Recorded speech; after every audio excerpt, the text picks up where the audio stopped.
Drama serial एक सितम और में आज की एपिसोड में ज्वेलरी ज़ैनब की अलमारी से मिल जाती है तो नईमा भी वहाँ पहुँच जाती है। सारे कहते हैं कि ये आपके पास कहाँ से आई। वो कहती है मुझे खुद नहीं पता ये मेरे पास कहाँ से आई है। जिस पे शहरोज़ जो है उन ज़ैनब से बदतमीज़ी करना शुरू कर देता है। ये बात उशना को अच्छी नहीं लगती। वो भी आगे से 2-4 बातें लगाती है तो दोनों की आपस में बहस हो जाती है और शहरोज़ कहता है इस मूड के साथ अब मुझे पार्टी में नहीं जाना और वो वहाँ से गुस्से से चला जाता है। फिर वो अपनी मम्मा के पास जाए कहता है कि मैं उशना से लाज़मी कहूँगा कि वो आपसे माफ़ी मांगे क्योंकि उसने गलती की है। उसको आपसे इस तरीके से बात नहीं करना चाहिए था। मुझे ये बात बिल्कुल भी अच्छी नहीं लगी। दूसरी तरफ उशना अपनी मम्मा ज़ैनब को कहती है कि मुझे पता है आप ऐसा कर ही नहीं सकती। शहरोज़ को आपसे इस तरह बात नहीं करनी चाहिए थी। उसकी मम्मा कहती हैं कोई बात नहीं, अगर उसको ऐसा लगा उसने कुछ कह दिया तो कोई बात नहीं। तुम्हारी नई नई शादी हुई है, तुम अपनी ज़िंदगी इंजॉय करो। इस तरह बात बे बात उलझोगे तो तुम्हारी ज़िंदगी में बड़े मसले पैदा हो जाएंगे।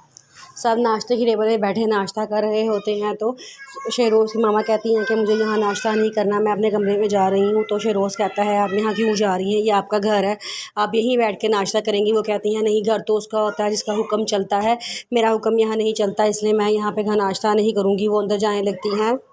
फिर वो उशना से कहता है कि आप मेरी मम्मा से माफ़ी मांगो। उशना कहती है मैं आपकी मम्मा से कभी भी माफ़ी नहीं मांगूंगी क्योंकि मैंने कोई गलत बात नहीं की और ना ही मैंने कोई गलती की है। जिस पर वो कहता है कि मैंने कहा है ना कि माफ़ी मांगो, इसलिए माफ़ी मांगो और बात ख़त्म करो। लेकिन वो कहता ही है कि मैं किस बात की माफ़ी मांगूँ, मैं गलत नहीं हूँ। जिस पे उसके पापा कहते हैं, दोनों की आपस में बहस शुरू हो जाती है तो उसके पापा सबको चुप करवाते हैं और कहते हैं कि ये सब कुछ ज़ैनब की वजह से हुआ है, अगर ये इतनी बड़ी गलती ना करती तो ऐसा कुछ ना होता। और वो गुस्से से वहाँ से उठ के चला जाता है। ज़ैनब सबसे माफ़ी मांगती है लेकिन उषा मना कर देती है, कहती है मामा आप यहाँ क्यों माफ़ी मांग रही हैं। जिस पे ज़ैनब कहता है कि कोई बात नहीं, माफ़ी मांगे दो। तो उषा कहती है कि ठीक है, आई एम सॉरी, मैं नहीं जानती थी कि इस घर में गलती हो या ना हो, आपको अपनी माफ़ी मांगनी पड़ती है, इसलिए आई एम सॉरी। वो कह के गुस्से में वहाँ से चली जाती है। शहरोज़ कहता है मैं भी नाश्ता करके बस ऑफिस जा रहा हूँ।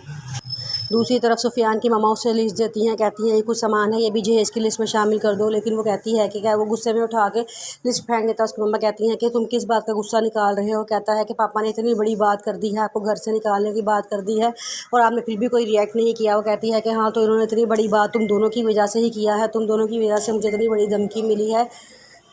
सदफ़ के पापा ज़ैनब को फ़ोन करते हैं और कहते हैं कि तुम्हारी भतीजी की शादी में कुछ ही दिन रह गए हैं, तुम्हें चाहिए कि तुम आ जाओ ताकि हमारे साथ कामों में हाथ भी बटाओ और थोड़ा सा हल्ला गुल्ला भी हो जाएगा घर में। ज़ैनब कहती है ठीक है भाई, मैं पूरी कोशिश करूँगी जल्द अज़ जल्द आपके घर आऊँ।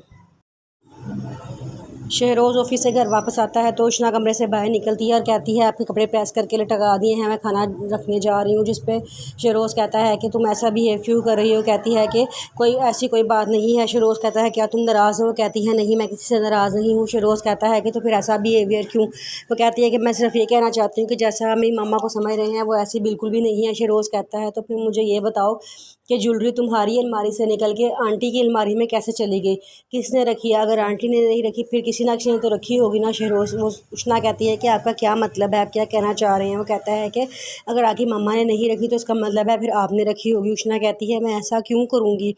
शहरोज़ कहता है तुम ऐसा इसलिए करोगी क्योंकि तुम्हें मेरी मामा ने तुम्हें दिल से कबूल कर लिया है, लेकिन तुमने मेरी मामा को कबूल नहीं किया है। तुम्हें उनकी दी हुई कोई भी चीज़ अच्छी नहीं लगती, तुम्हें उनकी दी हुई हर चीज़ से नफ़रत करती हो, उसे पहनना ही नहीं चाहती थी, इसलिए तुमने छुपा दिया था और अब वो मिल गया है। जिस पर उशना कहती है कि मैंने सबके सामने माफ़ी मांग तो ली है, अब मैं और क्या करूँ। कहता है कि मैं तुम्हें खुशखबरी सुनाने आया था कि मेरा प्रोजेक्ट कम्प्लीट हो गया है। और वो उशना कहती है बहुत बहुत मुबारक हो आपको। वो कहता है मैं चाहता हूँ कि उसका इफ्तिताह तुम अपने हाथों से करो। उशना कहती है ठीक है।